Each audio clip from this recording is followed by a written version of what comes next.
And I can't wait to talk to my guest about this because, I'm so passionate about the Philadelphia Eagles. I've been rooting for them for a long time, all my life, born and raised in Philadelphia. You guys know me, I say it all the time. North Philadelphia, 23rd and Diamond. Temple was right down the block. All I know is Philly. And again, I can't wait to talk to my guest about this because, there are a lot of people who have jumped ship. I know he's seen it. I know he can smell it. There are some people who's jumped ship. There's a lot of Judas amongst us, and that's okay. We're gonna get through this, but I want to give my man his proper flowers, a proper introduction here. Man, oh man, make sure you guys smash that like button. Make sure you guys are subscribed to Chalk It Up Sports, where no matter if we win or if we lose, we just got to charge it to the game. This special guest of mine, he's a former on-air sports reporter for Fox 43. He was formerly a producer for NBC Sports Philly. Also, former on-field MC for the Philadelphia Soul. Remember the arena football team when that was popping? Oh, yeah. Remember that? You guys also heard him on 97.5 The Fanatic, and he's also hosted Birds Outsiders on NBC Sports Philly. This guy's been around, I'm telling you right now. And now, right now, today, you can catch him on one of the fastest growing sports platforms in the digital media space, in the Philadelphia sports market, PHLY, Philly, via the All City Network. He, along with his guys, E-Rock and Black Gritty, host the Cheap Seats Show. He is none other. Some of you guys know him as J.A. But when he gets in trouble, his wife says, Jason Ashworth. Bro, J.A., how you feeling, man? I'm good. Yourself? I'm doing great. First and foremost, thank you for the time. Thank you for gracing the show, gracing the platform with your presence, my man. We've been trying to work this out for the past few days, and I'm just glad that we've been able to make it happen. Yeah, no doubt. I got to say thank you for the intro. I was getting goosebumps just listening to you. For real, I might have to bring you around just before I go to play and let you introduce for me, man. I appreciate that. It was well said. I mean, you even brought back the Fox 43 days. That's a throwback. I don't know where the hell you grabbed that from, but that's a throwback. I appreciate that. Of course, man. I do my research. I study people I'm interested in. And you know what? How you caught my eye, my friend. And I'm a fan of the PHLY platform, what you guys are doing over there. I love you guys, Zach Berman, Black Gritty, E-Rock. He's one of the ultimate Eagles fans. No doubt. Bo Wolf. You guys have Vinny Curry over there right now. You guys are doing amazing work, and I just want to give you guys your flowers for sure. But you stood out to me one day when you were talking about, you were pretty much breaking down the discourse around Jalen Hurts and his play and how every time there's a narrative around him and this organization, this team, they check the box and they fix it. But for some reason, the goalpost continues to get moved. So let's just hop right into it, my friend. Yeah, when you look at this Eagles team right now, right?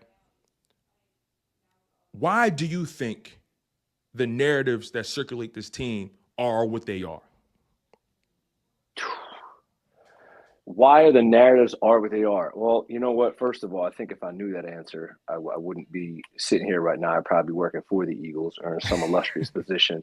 I don't know why they are what they are. That's what's so frustrating. When I first hopped on, you were talking about how passionate you were. And that, you're born and bred, and like this runs through your veins. And I'm the same way. I'm not born and bred, but it runs through my veins. I'm passionate about it. I care about it. And one of the most frustrating things is I can't put my finger on it. Like why those goalposts move, why the narratives change. Like, and it's not unique to 2024, right? If you go to the Wayback Machine, I mean, every year for the Eagles, there seems to be some narrative around this team. I think part of that might be the answer right there, to be honest. Part of it is we've been through it. We've lived through it. We've seen it. These little wrinkles that sometimes we'll see during the course of the season maybe bring up some bad memories. Remember, we've only got to celebrate one Super Bowl now, right? And even in the early 2000s, when we thought we had a squad, always found a way to come up short. So I think from that perspective, it's probably just some PTSD that at least, and I'm talking about specifically not necessarily the national narratives or the national media, but probably, within our own fan base, within our own city. It's probably a little case of the PTSD because we want to get excited. We want to get invested. We want to buy in. But then there's certain people within the fan base that they can't let the past be the past, and they always use it as an indicator of the future, which has merit in certain situations, but it also prevents them from enjoying something special, which I think actually is happening right now. I think this team is different, but unless it's clicking on all cylinders at all times, every game, every situation, they use that, as you mentioned, as a course to jump ship. Yeah, it's interesting because for as long as I can remember, following the Philadelphia Eagles, full transparency, I was born in '94. I'll be 30 this year. Oh, young buck. And, it's for as long as I can remember, the earliest football memories I have of the Philadelphia Eagles is the Donovan McNabb, era and things of that nature. That, that's my time. And this team has always put winning at the forefront. Always, no matter what the end result is, I could always say without a shadow of a doubt, the Philadelphia Eagles have always invested in winning. There are so many organizations out there who clearly simply just care about being slightly relevant, being a 500 record, because at the end of the day, these owners know their check is going to clear at the end of the year. You know what I'm saying? So when I think about the Eagles, Jeffrey Lurie, he's not satisfied. He's not satisfied with just being a venture capitalist or just being an owner. He cares about this product. Howie Roseman, they care about this product, right? And they've regularly tried to put the best people in position to do great things, right? And now you have, Nick Sirianni, Jalen Hurts, they are the new era, the new regime, A.J. Brown, Devontae Smith, so on and so forth, right? But the sprinkle of the past, Lane Johnson, BG got hurt. But I look at this team and I say to myself, I look at this coaching staff, I look at everybody and I say to myself, they have everything they could possibly need to win it all. Right? If there's any reason they don't, what do you think that reason will be? Well, and then this may be why we're sitting here, having the conversation we're having, because what many people would be with, look, let's just call it what it is. Right now, the discourse in Philadelphia is they're going to say if they don't win a Super Bowl or the piece that they're missing is they're going to say the quarterback. And that's not saying I agree with it. That's not saying you agree with it. But they're going to sit here and say, okay, look, let's look at this team. They play good defense. We know that. Right? They're a top 5 defense in the NFL. They can run the hell out of the ball. We know that. And Saquon Barkley's on pace to break some NFL records. They know we've got a line. We're strong in the trenches on both sides of the football. Their secondary, the problems they had last year are fixed. They've got some of the best wideouts in the game, some of the best overall weapons in football. So you would look at it, and what a lot of people are pinpointing now is, should you get into a shootout, or should you need to win on the arm of Jalen Hurts, how quickly we forget that we were able to do that in years past, how quickly we forget that he outshined Patrick Mahomes in the Super Bowl. People are scared, and they're saying Jalen Hurts is the problem, that Jalen Hurts needs to play better. And I think that's true. I'm not saying he's a problem. Jalen Hurts needs to play better, and that's okay. We could admit to say, look, there's certain times where we need our quarterback to play a little better. I don't think that makes him a weak link. I don't think that he's the reason that that people can't have Super Bowl aspirations. I don't think it's a reason to jump off ship. But I think the main theme in Philadelphia right now, when you look at this team sitting at 11-2, probably just behind the Lions in the NFC, but I would probably go Lions, Eagles in terms of NFL. But you could probably say right now the one thing that's giving people pause is the quarterback play. And speaking of the quarterback play, let's get into that Panthers game, because although Jalen Hurts didn't turn the ball over, he put up 3 touchdowns, 2 passing, 1 running, made some key third down conversions, with his legs, in the air, so on and so forth.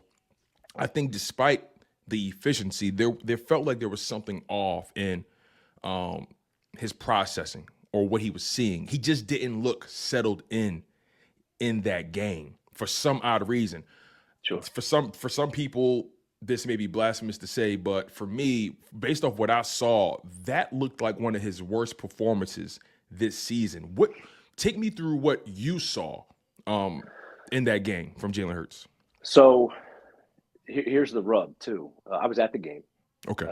And when you're at the game, you get to see certain things, but you also lose a lot of perspective, too. I'm a guy, I like to sit in my basement, leave me alone. I lock in. I don't want to talk to anybody, right? Because I can't, right? I don't like going. I wound up getting dragged to the game for one reason or another, so you miss a little bit. But I think you're right. I think he missed some reads. He missed some throws. I'm sure he would love to have some of those back. But then by the same token, I would tell you that if that was his worst game, and they went 5 for 5 in the red zone, where he threw 2 touchdown passes in the red zone, rushed for another one, had a QBR of 111, didn't turn the ball over, and they won, then I would say, like, okay, this is kind of like the dichotomy of the conversation we're having. Yes, he didn't play a good game, but he was flawless in the red zone, did his job, and managed the team to a win against a Carolina team that, despite what everybody wants to say about their record, is playing some really good football over the last month. They were 2-2 heading into it. If you'll remember, they just took Kansas City down to the final seconds, where Kansas City needed a last-second field goal to win the football game.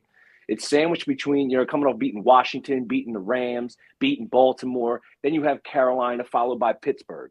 So it's a game where I don't like calling it a trap game. I really don't. Right. But a lot of people behind the scenes say, well, that's blow them out. That's not how the NFL works, right? You don't just blow all the teams out, like, especially when you have Bryce Young, who was showing people why he was the first overall pick, and a team, by and large, is playing much better football. Has to play better.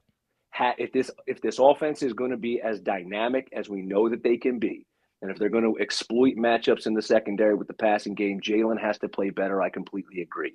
But I revert back to my point to say, if this is the worst that Jalen Hurts is going to be, and they walk out of it with a W where he was still, I get it, 108 yards isn't great. Let's call it what it is.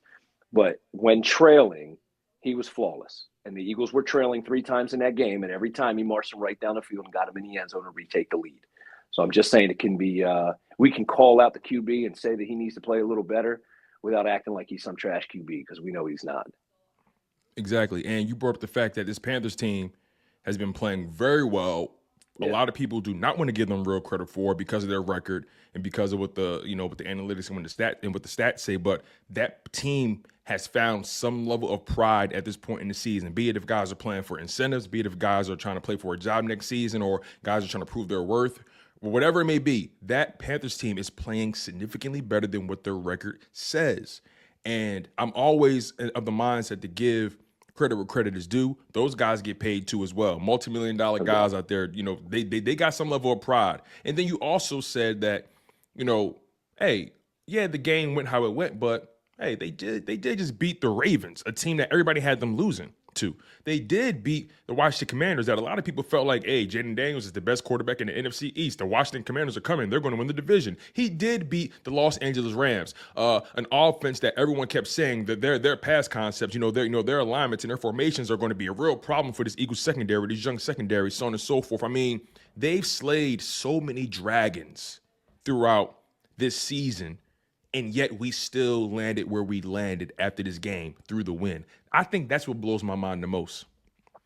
Yeah, and I get it. That's not that I agree, but I get it.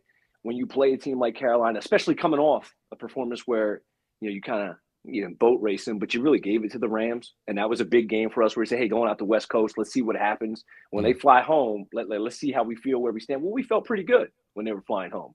And then you had the big Baltimore test, where a lot of people had that circled on the calendar and said, okay, if there's going to be an L, that's it.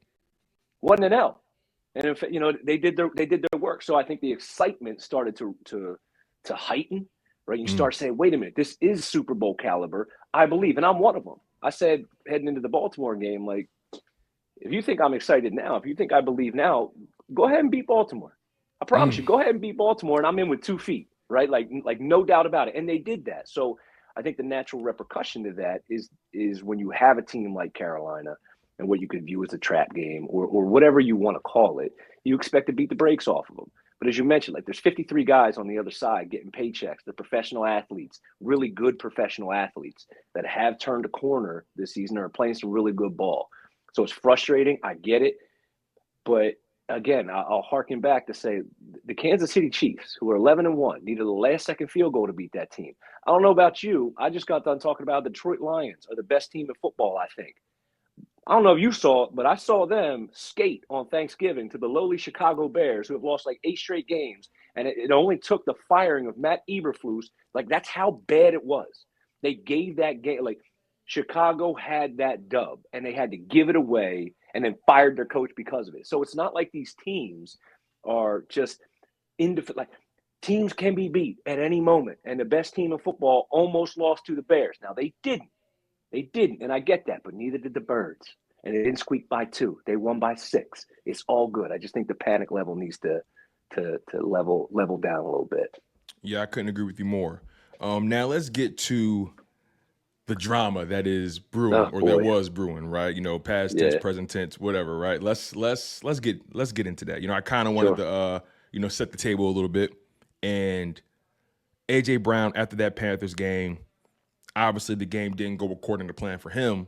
And we spoke about how Jalen Hurts did miss some reads, did miss some wide open guys, in particular AJ Brown, in a couple situations. Some people have broken down the film in their own ways, and they've justified one side of the argument, they've justified another side of the argument, whatever it may be. But the reality is he didn't throw the ball to him that much, right? And in the post game, AJ Brown spoke, and they asked him simply, and I'm paraphrasing, what do you think needs to get better for this team to get to the next level? What do you think needs to improve? He gave them a one-word answer, quote, passing. Now, I'm no idiot, but when you say passing, there's only but so many people you could be talking about.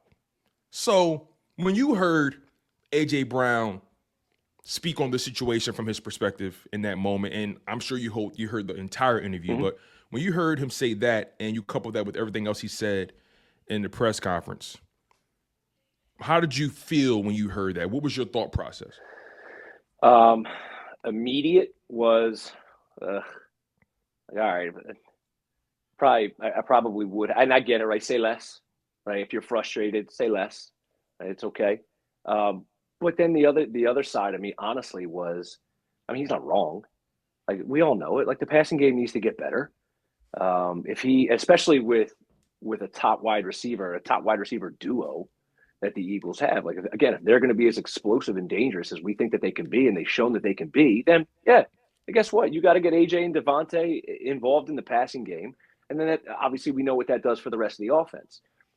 So ultimately, I thought he's not wrong. I personally, just coming from my perspective, I didn't have as much of an issue with it initially, and I was one to downplay it because, look, just because you say, you being AJ Brown, you say passing's an issue, right? Well, okay, it is. If you've played a competitive sport at any significant level, like, it's okay. Guys are going to get frustrated, and guys are going to say, hey, we need to do this, we need to do that. That doesn't mean they're beefing. It doesn't mean like the sky is falling and it's this massive issue. Like, he thinks passing, it needs to get better, and we all know it. So to act like they don't know it and they can't say it, or it's some big problem, to me, my initial reaction was, yeah, I don't really like it, but I don't think it's that big of a deal. That was my initial reaction. Yeah, and it's funny. I'm pretty much in lockstep with you, right? When I heard it, I was like, all right. He's not technically wrong. Like, this passing game does need to improve. And, my whole perspective is, I stand by, the way I'm about to break this down here. This is kind of what I've been saying all week, over the past couple of days. It's not what he said that I think most people have a problem with, or at least me, right? I don't think it's what he said. Yeah. I think it's where he said it, when he said it, and who he said it to. I was raised that, hey, Tone, it's not what you said, man. It's how you said it. It's not what you said. It's where you said it. It's a time and a place for everything. It's not what you said. It's when you said it. It's not what you said, man, but it's who you said it to. Why'd you tell them that? So again, right, it's what he said. I think we all were feeling after watching that game. But then when you say it in front of the reporters, and, obviously he was frustrated. We know how the game went. And then you couple that with what BG said on WIP, and I'm sure he was taken out of context. I want to try to give him the benefit of the doubt, but I did not like what BG said at all. And again, another situation of, why are you saying it? Where are you saying it? What you're saying? It's such a tricky situation, that BG thing. And again, just to offer him some bail, I think what he was really discussing or really trying to get across is that, hey, before they were teammates, they were friends. And that was their dynamic. And the expectations are different when you're just friends. You don't work together. But when friends work together, when friends get in business together, now it's a different dynamic. And now the expectations change. So give me your perspective on that situation. All right. So let me walk you through this real quick, too. So when I first heard that, my immediate thought was, I was disappointed in BG. My initial thought was, I'm disappointed because you're basically saying, and this is, I'm taking all this, in the moment, initial reactions, just kind of giving you legit what was running through my head. You're telling a guy, hey, when you've got an issue, go to the man, go to the person, don't go to the media. But BG, you're going to the media to tell another guy not to go to the media. So to me, it was very hypocritical. BG is way too savvy. He's way too smart. He's been around the league way too long to let something so simple slip like that. So something just kind of felt off to me, right?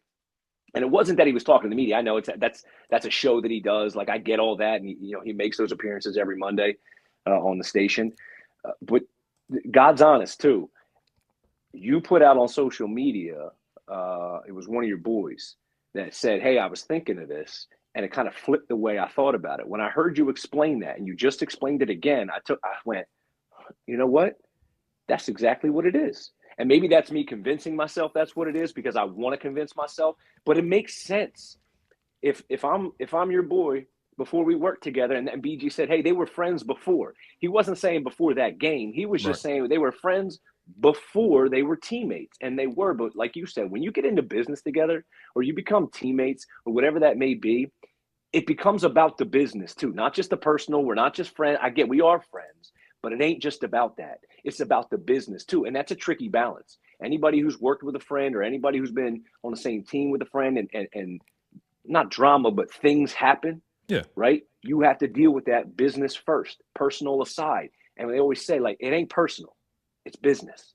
And that's where they're at right now. So I think that the way that you guys laid that out in context to BG's comments really resonated with me. It made a lot of sense with me. And if we know BG, I said he's savvy and he's smart, he's been around the block. I think it lays some credence or some credibility to the idea that that's what he was implying, not anything else. Yeah, and then BG followed it up, trying to clean it up. Of course, the same evening, the same night, he got in touch with Tim McManus at ESPN and did his best form of damage control. But in a situation like that, you kind of let the genie out of the bottle. And now I'm watching, and I don't really get too deep into the national media landscape, but there are certain shows I do watch because they got certain people on there that I do like. But I'm watching these shows today to just check the temperature a little bit, and I'm just seeing how they've been given so much fuel to their machine because of self-inflicted wounds, and it's kind of been the narrative for the Philadelphia Eagles even throughout the season, even through the winning. Right? You watch some of the games, and you say, we're hurting ourselves in that situation. We're hurting ourselves there. We're hurting ourselves there. I look at this team from top to bottom. I say to myself, they can't be beat if they don't beat themselves. Right? On and off the field, and as of right now, they're in a situation where it can make or break their season, right? The BG situation, obviously BG's not playing, but BG said he's going to speak to both of those men face-to-face and let them know how apologetic he is. And I know BG is going to do that. I met BG in person. He's a real dude. That's a man right there. So I fully expect him to do his part in that situation and try to clean that up with his boys. And then Jalen Hurts and A.J. Brown, that dynamic, they go back way too far in my opinion. And I just think that, like BG said, like, when the bullets start flying, things get people get tight a little bit. Guys get a little heated, and then you sprinkle in the Saquon Barkley element, right? Saquon Barkley is having a generational season right now. He's had the best season as a running back for the Philadelphia Eagles that we've ever seen. It's statistically that's been the case, and visually you can just see that. I mean, he's a human knockout punch. I mean, I'm talking Mike Tyson, Deontay Wilder level. I mean, he's that good. He's taking the Eagles to another level. But also having him there has influenced the way the game has been played. And you factor in the fact that A.J. Brown has missed games, Devontae Smith missed games, Dallas Goedert. They've had to build their identity around stability. And the person who's been the most consistent, the most stable, the most available has been Saquon Barkley. Yeah, no, I mean, he has been, for lack of a better term, the driving force on offense, the consistent threat on offense. And we said it heading into the bye week. I mean, I said this earlier today. Like Saquon or Jalen Hurts was throwing the ball 30+ times the first 4 games, and it was 2-2, and we didn't have an identity. We didn't know where this team was headed. They went into the bye week. They regrouped. Obviously, the offensive line went and talked to Sirianni and said, we need to run the damn ball. Well, go figure. They've been running the football, and they ripped off 9 straight wins, and Jalen Hurts has only turned the ball over 1 time in that 9-game winning streak. So he has been the difference maker for that offense. I think the AJ aspect to it, again, if they want to be as explosive and dynamic and dangerous and a threat to everybody in the NFL, well, then they got to be clicking on all cylinders on offense because, I mean, that's where you're truly a difference maker, right? Where you can go ahead and open up the field and be a threat downfield with both Devontae and A.J. Brown, and then go ahead, Saquon, pound it between the tackles. And the minute they bring up 7, 8 in the box, well, go ahead. I'm going to get one-on-one matchups, and I'm going to pin you that way. So I think there's merit to the idea that the passing game needs to improve. And again, like, I get the frustration. I understand the frustration with A.J. Brown. I don't think I really don't think it's a beef. I got buddies, and it's not necessarily the way I communicate personally, but I know buddies that have been best friends for years. The way they talk to each other, oh my goodness, you would think that they can never come back to it. But that's just love. Like, that's just them. That's just how they communicate. Yeah, like, no doubt. Like, that's just how they communicate. So to act like A.J. Brown can't simply say passing, like, dude needs to be better. Like, to blow that out of the water, out of proportion, and act like, oh, there's no coming back from this. Like, to me, again, that's just hyperbole. I don't think there's much to it. I don't want the distraction, Tone, to be honest with you. You're right. The only thing I think that could take down the Birds right now are themselves. So I don't want to go into a big matchup with Pittsburgh and then worrying about answering all these questions about relationships, going into the game feeling like they need to force feed A.J. Brown to keep certain people happy. I want them to go and execute the game plan and just win. Like, get the W, however you need to get that. And I think this puts them in a position to try to have to answer questions that otherwise don't need to be answered. Yeah. You bring up Pittsburgh. Like, that's going to be one of those games, and they're a very, very formidable opponent, offensively and defensively. Russell Wilson has taken their offense to another level. But when you think about that game and that matchup, you say to yourself, one or two things are going to happen: either the Eagles are going to ball out, or they're going to flame out. Simple as that. And that sounds scary. That sounds terrifying when you say it like that. But I think just knowing what's been going on this week, I fully expect these guys to hold each other accountable. And just jumping back to the A.J. Brown part of it, like, yeah, he said what he said in front of the media, and maybe he shouldn't have said that, right? But I don't think A.J. Brown says anything that he knows Jalen Hurts can't handle, or maybe he hasn't already said to him already.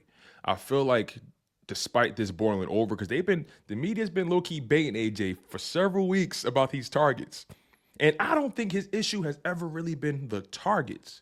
I think it's strictly been the flow of the offense. Everyone's been frustrated with the first quarter lackluster play and the slow starts. Everyone's been frustrated with that. So, unfortunately, he finally took the bait. He finally ate the cheese. When you're coming off of a pretty rough win. But I do want to dive a little bit deeper into the Saquon conversation. Just trying to shift. Trying to turn the page from the drama a little bit. Saquon Barkley. I mean, when we signed him, and full transparency, it's not that I wasn't on board with the signing. He's going to help the Eagles. I knew he would help us. But when I thought about where the team was at that time, I said to myself, okay, we got a lot of holes on defense. We got to spend some money there too. So not that I wasn't on board with the signing, but I just felt like, is that where we should be spending our money, right? But when you see it in action and you see what he's been able to do with this offensive line, with Jalen Hurts at quarterback and A.J. Brown and Smitty and Goddard in the build, I mean, Saquon Barkley has exceeded, I think, anybody's expectations. Just break down what's been your perspective, your feelings about Saquon Barkley and his impact on this team right now. So I'm biased, right? Long time ago, I graduated from Penn State. My wife graduated from Penn State. All right, good. We are. So long time ago, I graduated there, and I've always been a Saquon Barkley fan. When you saw him in college and you just looked at that dude and said, he's built different. Like, that he's playing on Sundays. I'm telling you right now, that guy's playing on Sundays. And sure enough, he gets drafted second overall, and my immediate feeling was anywhere but New York. Like, come on, bro, I can't, right? So, but I followed his career, and purely selfishly, when I found out, the Birds had a shot to go get him, I was giddy because he's a personal favorite of mine, right? Like, I love watching that guy play on Sundays. So was the money a lot? I mean, for a running back, sure, you could say that. But when you look at him as a playmaker, and what he's doing for this offense just as a playmaker, I mean, that money's well worth it. I mean, just look at what the running backs have done for certain teams. Look what King Henry's done for Baltimore. Look what Josh Jacobs has done for the Packers. Look what Saquon Barkley has done for the Eagles. So I know we always say running backs are a dime a dozen, But when you can get one of the good ones, one of the difference makers, yeah, I mean, you're going to pay him, and it's going to pay off. He's fun to watch. He's explosive. He provides a different element than I think we've ever seen in Philadelphia. I mean, you go back to Shady, obviously, right, in terms of just his ability, his shiftiness. But Saquon will run you over too. Make no bones about it. He'll lower the shoulder and make sure you know that you're hitting him. And I love it behind this offensive line. It's just an attitude. He's a phenomenal human being. He's a phenomenal leader. He blends in well with the team. So selfishly, I love that Jeffrey and Howie were willing to pay it. Now, it helps when you can hit on Quinyon and Coop, because you mentioned the defense, when you can go, one and even get Jalix in the third round. So it helps when you can nail your draft, which the Eagles have done over the last 3 years, to allow you to kind of splurge in certain spots and go get difference makers like a Saquon Barkley. They have, so they did. It's paying off and it's fun. Yeah, it's funny you bring up the money part of it, right? And obviously I kind of knocked down that first domino, right? Bringing up, the money that was spent on him. He's making about 12 to 13 million a year, I believe, with the Philadelphia Eagles. But when you think about what they're getting for their money, and then you compare that to some of the wide receiver contracts, right? Stephon Diggs making 22.5 million, or a Mike Evans making 20. Ridley. A Calvin Ridley, signed right? a big deal. Like, what are you getting out of Calvin Ridley? Right. Christian Kirk, right? 18 million. Yeah, Deontay Johnson, right? 18.3. Brandon Cooks, right, 19.8. So when you think about it from the economics perspective and just base it off of, okay, what does this player give me versus what I'm spending for him? How dynamic can he be? Oh, when you put it that way, when you look at Saquon as a weapon and not a running back, oh my God, he's vastly underpaid. Vastly.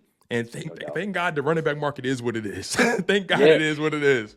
Look, and Tony, I'll tell you this too, because earlier we were giving props to Howie Roseman and Jeffrey Lurie. I mean, obviously Howie is a wizard with the cap, right? And he's going to find ways to. I mean, people call it punt the can down the road, or kick the can down the road.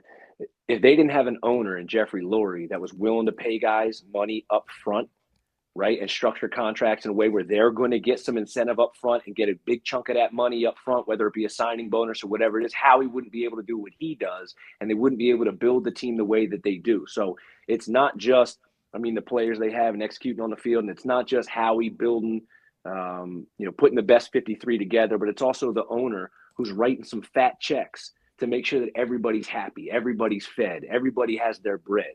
And when you do that, in theory, everybody can worry about football, and not that paycheck. Jay, man, I'm really grateful that you give me the time you give me. If I could just sneak a couple more from you, my man. Yeah. You brought up the rookies, Quinyon Mitchell and Cooper DeJean.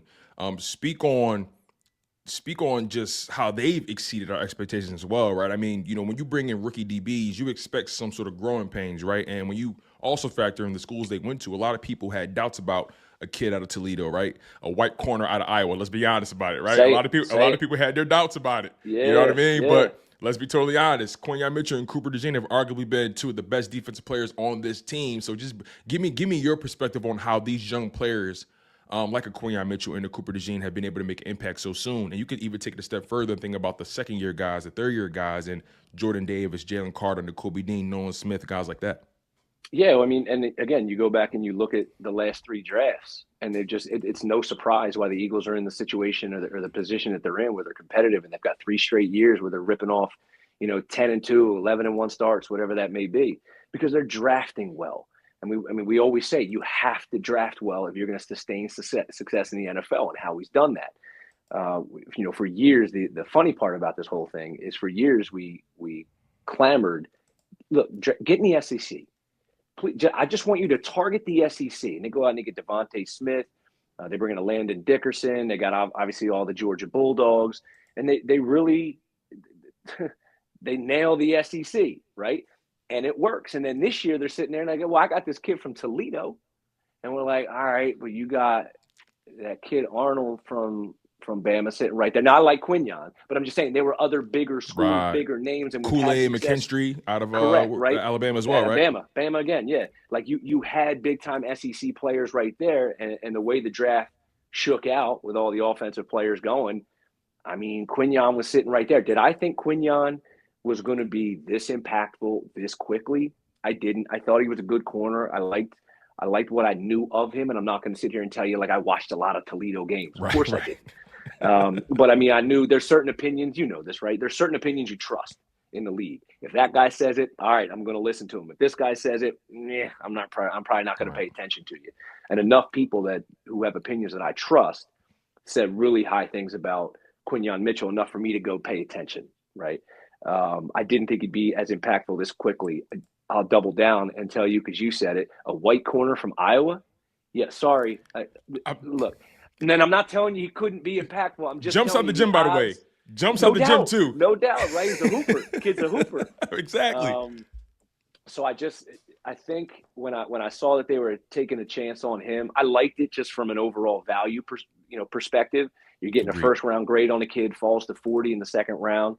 You're going to go ahead and obviously pull the trigger on him, and they were immensely excited to get him. But to say that, and I'll tell you why it's funny. You know how you do during the rookie camps or whatever, and they go up and they grab the mic. They got to sing songs. They got to basically embarrass themselves and ingratiate themselves to the team, right? Yeah. And I think he was singing "Lose Yourself" by Eminem, and he bombed it. He totally just bombed it. And I was like, see, like he ain't got it. He ain't like that's not going to work in the locker room. Like he's too white. And like sure enough, bro, because you know what I mean, right? Like, if you're gonna be a corner, you gotta have a little swag. I think he's too cool. Like he's too cool. Like it's like he's such a laid back dude. He's like, the Iowa boy. Yeah, man. Yeah. But I thought, man, my man has no swag. It's not what we want it to be. Again, another kid that just, off the rip, proved me wrong. Not only does he have swag, he has skill. He's got a little pop. He knows how to play the game. He's incredibly heady, again, it's fun to see because coming off, we talk about the bye week. When they got him healthy, when they got him into the slot, that defense, like a light switch, just turned, and they started balling out. So, I mean, obviously there's some other players on the side of the ball, Zach Bond being one of them, that have a lot to say about that. But just the collective, right? Beast. Absolute monster. And when you can get in Vic's defense, when you can get them controlling the middle of the field and linebackers out in coverage and Coop man in the slot, and you've got a lockdown guy outside, and they're actually getting pressure on the quarterback now. And you got CJGJ now starting to make an impact, whether it be with the sticks or whether coming up with a turnover. You can see all these parts and pieces start to come together, and they have been for weeks. And again, I'll just keep alluding back to this. It's fun to watch. All phases of the ball right now, minus the first quarter, maybe not the passing game. The rest is just really fun to watch. Jason, I mean, once again, thank you so much for making yourself available to me. Thank you for your time, my friend. No doubt. I love what you guys are doing over there at PHLY. Please promote the show. Tell the people how they can find it. Just let people know what you guys are working on and what you guys are cooking up over there. Yeah, I mean, it's a blast. I'm enjoying my time with E-Rock and Black Gritty. You can catch us Wednesday nights on the PHLY network. You can catch us at PHLYcheapseats.com. You can find all the links to all of our shows, all of our socials.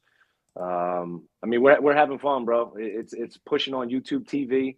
They're actually running it out on a channel on Xfinity now, so every now and again I can pop on the TV and catch a drift of the show. It's a good time. Anytime somebody wants to put a mic in front of my face and say, hey, you know what, you get to go talk birds. Now, you may not listen, but if you're going to give me a chance to chop it up, I'm going to take that. And we're having fun doing it, man. J.A., once again, thank you for the time. Thank you for gracing the platform with your presence. And hopefully you feel like you found a home here. I would love to definitely continue to bring you on, in the future and just pick your brain about these Philadelphia Eagles. We have a lot of football left to go. And I believe there's some great things on the horizon despite the turbulence. But, Jason, like I said, man, thank you, and you take care, brother. No doubt, Tone. I appreciate you, brother. Anytime. For sure. Talk soon. No doubt. Shout out to Jason Ashworth, man, also known as J.A. That was fly, man. That was dope. Really appreciate him for taking the time. Really appreciate him for just locking in with me. Like I said, we was working on trying to get this thing together for a few days now. And I hit him up. I hit him up on the socials, and I said, "Listen, man, I love this perspective. I would love to just bring you on and just talk shop, man. Talk football." And he was like, "Hell yeah, let's do it." And we was corresponding, and it was just dope. So I'm really grateful for Jason for locking in with me. And if you guys enjoyed it, I know you guys enjoyed it because you guys are really active in that live chat. He's definitely going to come on this show again, especially in the future. And again, we have a lot of football left. We have a lot of football left, you guys. And I want you guys to just relax. Some of you guys are very on edge right now. Some of you guys are looking at it like the sky is falling. They're 11-2.